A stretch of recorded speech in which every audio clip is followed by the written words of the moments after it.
Bueno, si hablamos de exportación, claramente la cuestión de la logística es un factor clave y ha sido un año complejo el año pasado, este año también, hasta por lo menos los primeros 2 meses. Creo que ahora está como de alguna manera mejorando un poco la situación. Hoy mirábamos las noticias respecto a los niveles del río, un tema clave también para nosotros y todo el trabajo que se tiene que hacer para que sea 100% navegable nuestros ríos y podamos tener asegurados que los productos que están generando y los contratos que se están consiguiendo a nivel internacional de muchos de los industriales y de los productores aquí pueda llegar a destino a tiempo y en forma, que eso es clave también para lograr posicionar la marca no solamente con un buen producto, sino con una calidad de entrega de esos productos. Y quiero arrancar contigo, Esteban, justamente sobre eso. Terpor ha sido un puerto que ha apostado muchísimo a la modernización, ¿verdad? Y la pregunta es, bueno, en situaciones como las que hemos vivido en el último año y medio, ¿cómo esa tecnología es tan clave para poder seguir haciendo, prestando el servicio? Y qué tan fundamental es justamente apostar para que ese servicio no se corte. Bueno, en primer lugar, Terport nace en el 2002 con una terminal en San Antonio y después con el tiempo y las distintas situaciones de creciente y bajante que se dan en el río, nosotros identificamos que había una dificultad, entonces buscamos una ubicación mejor que esté menos afectada por la variación de nivel de agua en el río y así fue que decidimos en el 2015 iniciar la construcción de la nueva terminal en Villeta y la ubicación es estratégica porque está justo al sur de los pasos críticos más complicados para la navegación en el río Paraguay. Inició operaciones en el 2018 y con la construcción de la terminal, la verdad que decidimos hacer inversión en equipos de última generación y tecnología como softwares, sistema de monitoreo, la alimentación eléctrica de los equipos. Hoy en esa terminal no hay ningún equipo alimentado con combustibles, todo es 100% eléctrico y tiene un sistema de backup en caso de pérdida de energía y esto nos permite una eficiencia y sobre todo garantizar el servicio durante todo el año. Y en los últimos 5 años la verdad que el nivel de agua del río estuvo extremadamente bajo y afortunadamente en la terminal pudimos operar todo el año, inclusive en algunos meses de unos años tuvimos prácticamente el 100% de toda la operación de contenedores del país por ser la única terminal con capacidad operativa durante la época de bajante. Y justamente sobre el tema de la bajante también, bueno, quiero aprovechar, Raúl, tu gran experiencia. Tanto hemos hablado en estos últimos meses sobre la situación del río. Por un lado, por el lado de CAFIN, digamos, del Centro de Armadores, pero también en tu rol desde la CAPRO como un sector importante en la industrialización de oleaginosas. ¿Cómo está hoy la situación, como para pintar un panorama de actualización?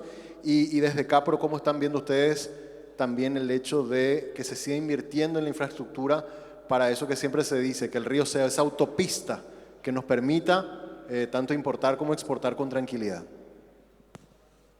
Bueno, definitivamente la condición del río que estamos observando hoy es muy buena en comparación con el mismo periodo de años anteriores, incluso diría. Hoy podemos observar niveles que están casi normalizados y eso se debe a varias condiciones, pero principalmente a las cuantiosas lluvias en la zona del Pantanal que finalmente, después de mucho tiempo, están llegando. Bueno, acá en la costa del río pudimos ver camalotes y esa es la señal inequívoca de que el río efectivamente está subiendo de manera sostenida. Entonces, eso trae un alivio gigantesco. Recordemos de que pasamos por la peor sequía, la bajante más crítica de la historia que se registró el año pasado. También tuvimos complejidades con el tema del Bermejo y para sumar más todavía las complejidades, todos los problemas que tuvimos con relación al peaje y todas otras cosas que ya quedaron atrás. Me parece que ahora estamos de cara a una nueva temporada de optimización de los recursos Y eso facilita justamente a todo el sistema de importación-exportación, hablando específicamente de los productos procesados y de la soja y la principal oleaginosa exportada. El año pasado se exportaron aproximadamente más de 3.000 millones de dólares en el complejo de soja. Eso repercute enormemente en el funcionamiento económico y definitivamente tenemos que hablar de una competitividad no solamente a nivel regional, sino que una competitividad global. El Paraguay hoy se encuentra en una posición realmente muy ventajosa con respecto a la productividad. Dentro de los próximos 30 años se estima que se debe producir una cantidad de alimento superior a la que se produjo en toda la historia de la humanidad. Eso principalmente debido al crecimiento poblacional, también al acceso de las economías emergentes, principalmente a las proteínas de origen animal. Y el Paraguay hoy en día es definitivamente un gran proveedor de ese tipo de proteínas. El 70% de la producción de soja, del proceso productivo de soja, se traslada a la harina de soja, que es justamente un componente crítico de alto valor proteico para proteínas animales, y el 30% o 25% en realidad sería aceite de soja, que se utiliza para consumo humano y también para producción de biocombustibles como el biodiesel. Entonces, en ese sentido, Paraguay hoy tiene acceso a más de 50 mercados a través de este tipo de productos en Asia, en Europa, en Norteamérica, la costa Pacífico de Sudamérica, Centroamérica, y cada mercado requiere justamente condiciones o especificaciones diferentes. Se vuelve más sofisticado todo el sistema y ahí es en donde el sistema de transporte y la logística también debe acompañar ese mismo nivel de sofisticación. O sea, hablamos por ejemplo de que Paraguay se está adecuando para poder competir en condiciones exigidas por mercados como la Unión Europea, y definitivamente las inversiones en los puertos son vitales para que eso pueda ocurrir y que esa trazabilidad pueda venir desde la chacra o desde el campo hasta el destino final. Entonces, definitivamente eso exige que todo el sistema se vaya adecuando, y en función a eso también que las inversiones en tecnología, en sostenibilidad, acompañen a ese desarrollo comercial que se está dando a través de los productos paraguayos. Y ahí quiero preguntarte, Esteban, la cuestión de la eficiencia en los puertos, la velocidad con la que se hacen los controles, la tecnología, hablaste que fue un factor clave cuando hay situaciones climáticas adversas. Estos ciclos, nos decían los expertos, que antes se daban cada 5 o 6 años, se van acortando a 3, a 2. Entonces es muy desafiante y exige a los puertos ser cada vez más eficientes como para seguir en el ritmo de envíos de los productos. ¿Qué crees que es fundamental que se tiene que hacer para ir potenciando esto y que Paraguay, independientemente de los ciclos climáticos que muchas veces afectan las operaciones, pueda mantener ese ritmo de exportación? Sí, creo que son dos cuestiones que quizá hay que separarlas. Por un lado, el impacto de los cambios del factor climático ciertamente afectan al volumen de productos exportables y a los precios, y eso hace que la competitividad de todo el sector sea mejor o no tan buena, ¿verdad? Y en cuanto a la eficiencia, indudablemente hay que invertir en tecnología, hay que migrar a los estándares internacionales, hay que ver qué normas hay implementadas en los países de primer mundo, en los países que son altamente competitivos, y muchas de esas tecnologías perfectamente se pueden importar e implementar en nuestro país, y eso es lo que nos va a permitir estar en vidriera del resto del mundo, porque si nosotros no nos adecuamos a las tecnologías, a las normas, a los estándares internacionales, nadie nos va a mirar, ¿verdad? En el mundo entero se busca producto que tenga trazabilidad, que sea de origen trazado, que verdaderamente se conozca cómo llegó, así como decía Raúl, de la chacra a la mesa de la gente. y eso se logra únicamente con tecnología y tenemos que ser muy eficientes y muy cuidadosos para lograr que no se quiebre esa cadena de seguimiento y de trazabilidad. Quiero aprovechar también, Raúl, desde Capro han venido alertando hace mucho tiempo de que los volúmenes de procesamiento de las oleaginosas han venido mermando, ¿verdad? Y que hay una capacidad ociosa en la industria. Esa alerta que ustedes hacen hace bastante tiempo, ¿ha tenido algún eco por parte de autoridades nacionales, alguna solución, algún tipo de alternativa que permita sostener un sector que ha invertido muchísimo en tecnología, muchísimo en personal capacitado, para que esos números que quizás en algún momento llegaron a estar mucho más altos vuelvan a recuperarse y ir acortando esa brecha de capacidad ociosa que muchas veces se está dando en los últimos años, por lo menos en la industria de procesamiento? Bueno, es una pregunta muy compleja, pero vamos a referirnos a los datos fácticos. En el 2024 Paraguay tuvo una producción de soja de aproximadamente 10 millones de toneladas. Sin embargo, fue el año en que la capacidad ociosa de la industria sojera fue la mayor. Estamos hablando de que superó el 30% de capacidad ociosa, o sea, las fábricas estuvieron andando a un 70% como máximo. Casi 7 millones de toneladas de la soja en estado natural fue exportada, principalmente a la Argentina, a la industria argentina. Y ahí realmente el Paraguay se está perdiendo una gran oportunidad de industrialización, como los que nos precedieron acá estaban hablando, de que efectivamente estamos dejando escapar un producto que agrega un valor altísimo para toda la economía y todo el efecto multiplicador económico que eso genera. Entonces, en definitiva, esa situación es una bandera roja en cuanto a los términos de las políticas de industrialización y de las inversiones que está buscando nuestro país. Y eso se da por varios factores, ¿no?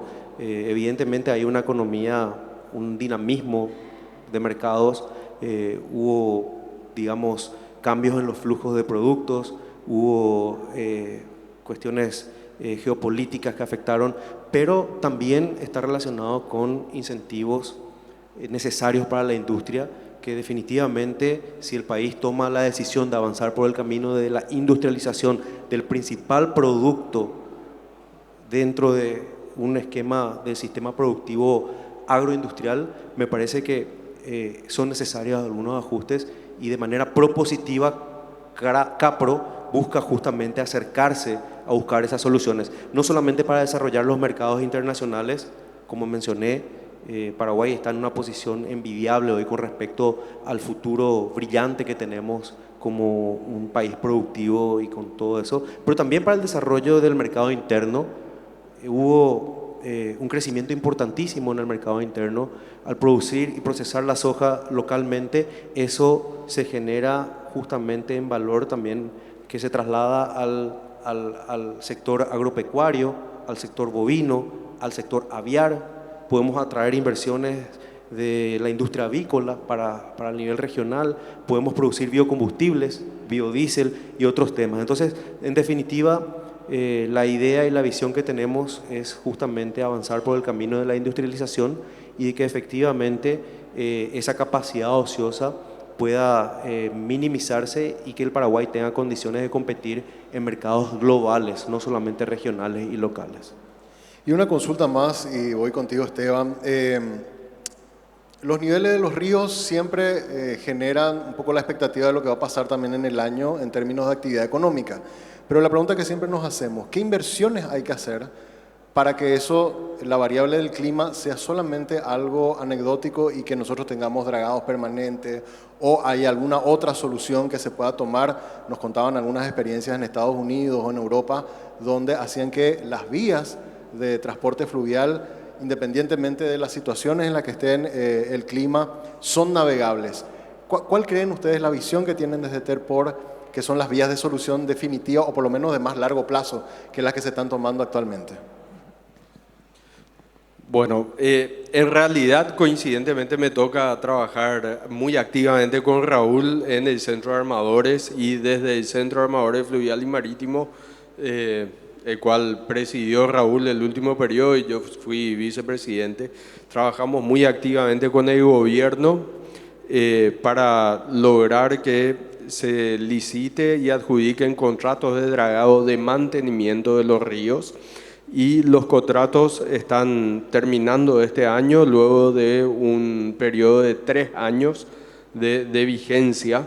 Y durante estos 3 años, así como los anteriores, porque esta no fue ya la cuarta renovación de los contratos de dragado, eso es lo que ha permitido que los ríos continúen navegables durante la peor bajante histórica de nuestro país, ¿sí?